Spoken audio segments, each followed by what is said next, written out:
Guys म यो बन्दै गरेको बारागङ्गा पुलमा छु है गाइज। कपिलवस्तु जिल्लाको बारागङ्गा पुल। यो पुल एकदमै लामो रहेको छ दर्शकबिन, र अहिले चाहिँ यो निर्माण कार्य जारी छ। यतापट्टि हुन्छ पुरानो पुलको 52वटा ढोका छ। 52वटा ढोका होइन, यसको मुनिको खुट्टा। तर यो पुल चाहिँ अहिले चाहिँ नयाँ तरिकाले नयाँ डिजाइनमा बन्दैछ होइन। भर्खर यति चाहिँ बनिरहेछ, काम जारी छ।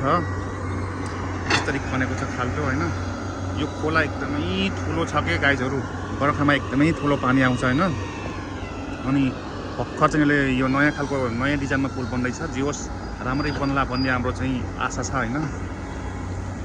म चाहिँ अहिले यति आएको थिएँ होइन। हुन त यो बाटो 24 घन्टा हामी हिँड्छौँ, तर भिडियो खिच्न भ्याइन्न क्या।